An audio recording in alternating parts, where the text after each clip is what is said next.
Harka fuunee nageenyi keenya bakka jirtan maratti kan jaalalaa fi kabajaa fi ulfina dabalatee asin bira haa ga'u jedha nageenyi keenya. Egaa har'a ergaa tokko yookiin immoo ergaa xiqqoo tokko dabarfachuun barbaada. Sunis maa inni Amboo. Egaa har'a miidiyaa irratti jecha miidiyaa adda addaa irratti Amboon maaliif hiriira abbichuu bahee Hacaaluu suuraa adda addaa suuraa Hacaaluu kana fuudhanii jechuudha.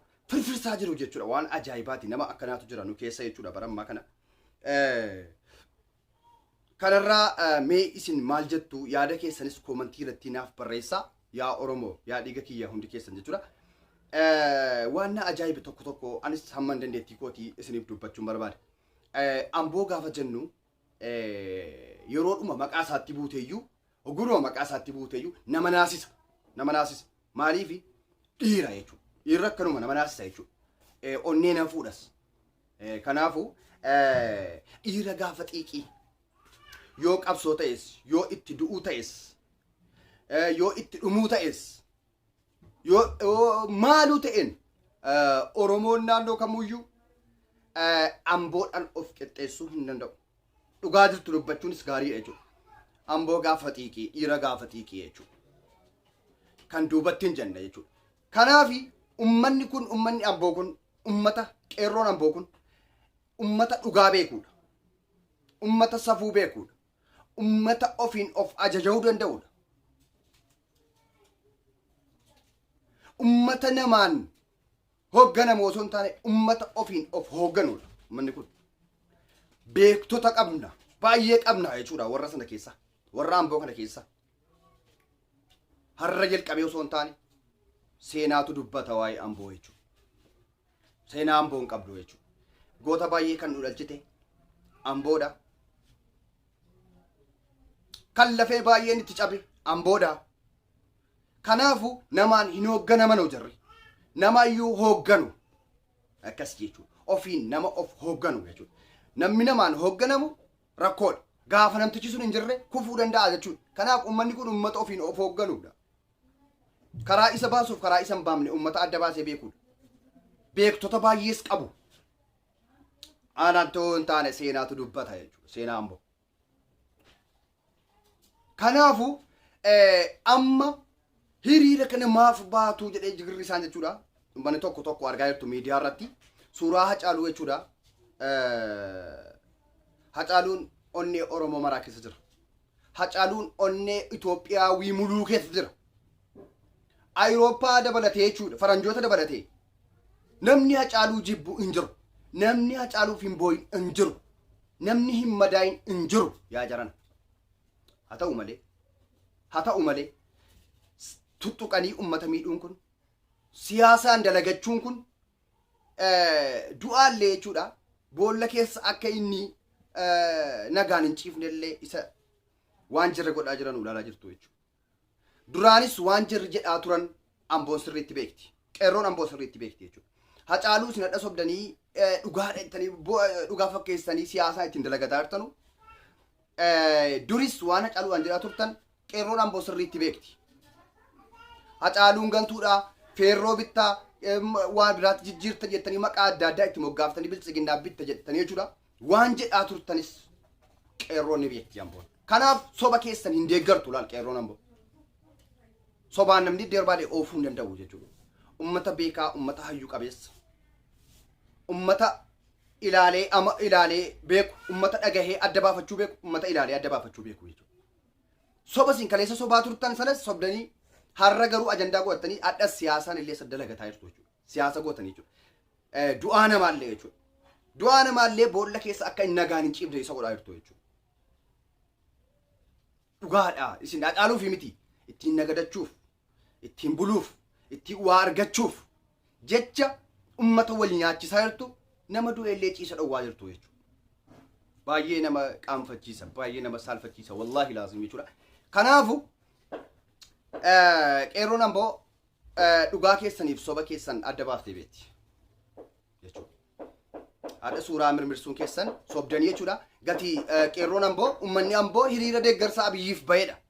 Kan isin suuraa kana gadi baaftan dheengadda gabbaaftaniitu duraan gabbaaftaniitu ittiin dalagachuuf jechuudha. ummata du'aa namaatiin illee dalagatu ummata hamaa jechuudha.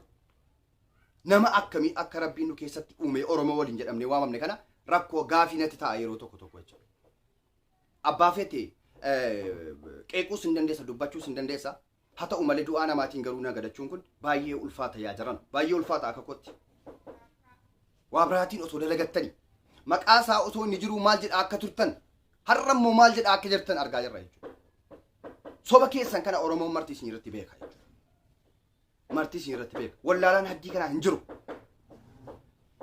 Kanaafuu wanta dubbachuu barbaadu immoo waa'ee qeerroo Amboo irraa kaaftanii kan isin qeeqaa jirtan jechuudha. Qeerroo Amboo qeequu hin dandeessan.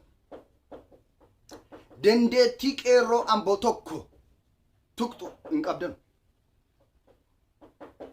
Anaa miti seenaa beeka, seenaa dubbate. An dandeettiin qeerroo Amboo ittiin qeequu hin qabu. An qeerroo Amboo ishee xiqqisoo jechuudha. Kan lafaa ol kaatu qeequu hin danda'u dandeettii isaan qabu. Akkas. Kanaafuu isinii eenyuun yoo taatan qeerroo Ambootiin of qixxeessinee qeerroo Amboo qeeqna jechuun samaayitti ol boola'uu jechuudha. Ilmoon haadha daha barsiisuu jechuudha. Dubbichi gabaabinumatti jechuudha fakkii. Akkasi.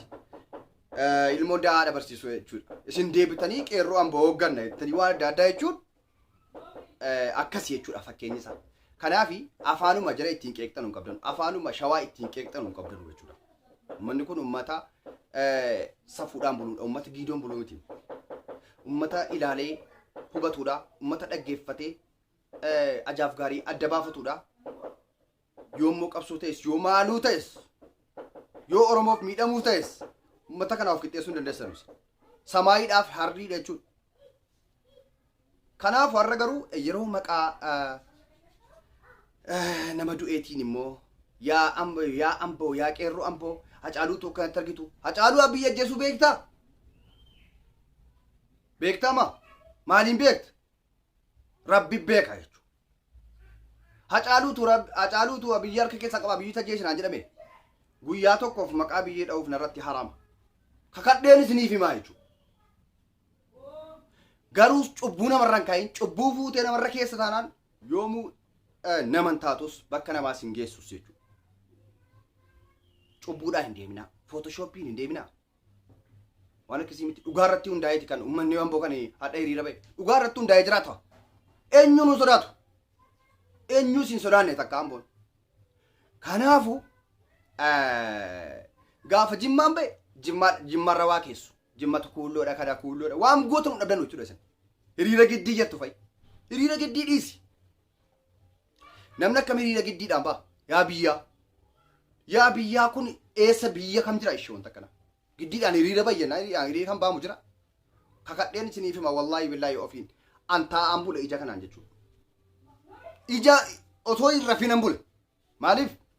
Ofii kootii fedhii kiyyaan deemuudhaaf jechuudha. Namni na waamen jiru waan. Hiriira isaa irratti namni giddii isa tokko. Namni yaana maal fuudhan ganama baataan bayinaan jedheen jiru jechuudha. Ofii kootiif an baye. Fedhii kootiin jechuudha. Osoon immoo dhiisee rafee isin danda'a jechuudha dhaquu. Mirga kooti namni na gaafatu hin jiru. Hiriira giddii baame jettanii adda ittiin shaqalachuudhaaf ittiin nagadina keessa nagadachuudhaaf of sabarsiisuu jettanii rakkoon qabu inni hiriira giddii jettanus maan barbaadan jettanus inni akka mataa keessanitti itti fayyadamuu dandeessu.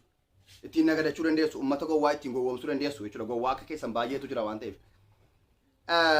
Garuu suuraa Hacaaluutiin suuraa isaatiin nagadachuu osoo dhiiftanii hammeenya kana dhiisaa rabbii jedhaati. Hammeenya kana dhiisaa yaa uummata nana. Du'aan isaallee boqotee jiraatu yaa jira. Kana arra gootni duruma du'a laal. Gootniin du'a. Du'an sodaatu akka keessan kana. Akka keessan kana du'a sodaatee golaan naanna'u jechuudha gootni. Gootni duruma du'a. Inuma du'a garuu seenaa isaatu hin duune. Seenaa isaatu jiraata jechuudha. Seenaan isaa hamma dhaloonni ol ka'uun dubbatama jechuudha. Goota isa kamtu jiraata? Nadhii Gammadaa jiraatira?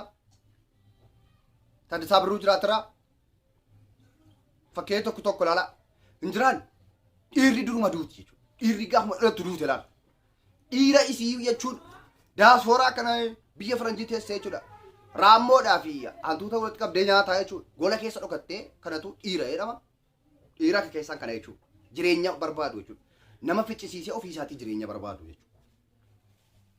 Kanaafuu isa jarri hololaa ittiin nagadachuuf ittiin shaqalachuuf godhaa jiranu qeerroon Amboo sirriitti beekti jechuudha. Isin dhageessu waan akkana. Soba keessanis isin irratti beekti.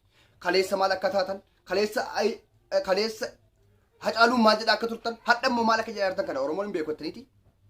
Ragaa wajjin qabna waan isin jedhaa turtan jechuudha. Kanaafuu akkasii egaa ana Facebookiin kiyya adabbiirra waan jiruuf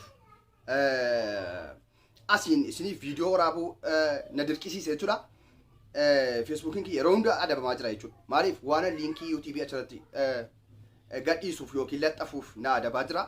Haa ta'u qeerroowwan asiin na dhaggeeffattan hundi keessanuyyuu yaada qabdanu hojii asirratti hojjetamu chaayinaala kana irratti hojjetamu yaada qabdanu yoo nuuf dabarsuu nuuf qooduu barbaaddan waan adda addaa nu gorsuu illee yoo ta'e jechuudha. Bakka itti dogoggorretti nu gorsuu bakka itti isinii ta'etti immoo ta'eera jechuudha. Yaada akkasiitti nu qunnamtanii nu kennuu yoo barbaaddan toora kunoo asirratti isiniif barreeffamee jira jechuudha. Facebookiinis jira, WhatsAppiinis jira. Waa baay'eetu jira jechuudha. Toora asirra kunoo asirratti ilaalaa jirtan barreeffamaan jechuudha. Nu qunnamtanii yaada keessan nuuf qooduu dandeessu. Akka ilmoo tokkotti, akka obboleessa tokkotti jechuudha. Kabajaaf ulfinaa namni nama gaafata, nama gorsas, dogoggora namaas nama sirreessa jechuudha. Kanaafuu kana isin gaafachuun barbaada, kana isinii fi dabarsuun barbaada. Haa ta'u itti aansuudhaan yaada tokko yoo qabaadhe asirratti fidee isiniif gadhiisa waan ta'eef subscribe godhachuu hin dagatinaa. Egaa notificationii ishee harka mirgaa jirtu kana all seedhurra kaachuu hin irraanfatinaati. Kun asumarra jira. All seedhu sana akkaataa kanatti subscribe godhachuu hin dagatinaan jedha. Share otoo gootaniis gaarii gara Facebook keessanitti bakka share jedhu tuqxanii gara Facebookitti post godhama jechuudha. Akkasiin namallee ni arganna jechuudha. Chaayinaaliin kiyya inni guddaan duraanii jechuudha. Na duraa waan miidhameef chaayinaaliin kun haaraa waan ta'eef akka nama bira naa gahuu fi otoo Facebookii irratti share naa gootanii baay'ee isin galateeffadha jechuudha. Baay'ee isin galateeffadha jechuudha. Maaliif numatu wal jabeessa, numatuyyuu wal kaasa gaafa rakkoof gaafa xiiqii numatu walii jira jechuudha. Akkasii gamanumaan kana dabarfachuun barbaada. Egaa nagaan naa bulaa, horaa bulaa, fayyaanaaf ta'a yoo fayyaa taane boris walitti deebina waan taaneef yoo isin jiraattan anis jiraadha.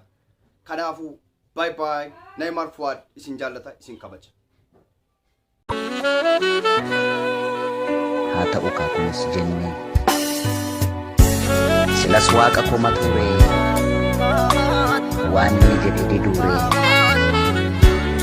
nammaate kan si'anaa maal jenna kan kee kana Bordee gaddaa baangaatti kan buqqisee darbata kanis mana mammaa kaagaatti kanis dhugaaf mar'atai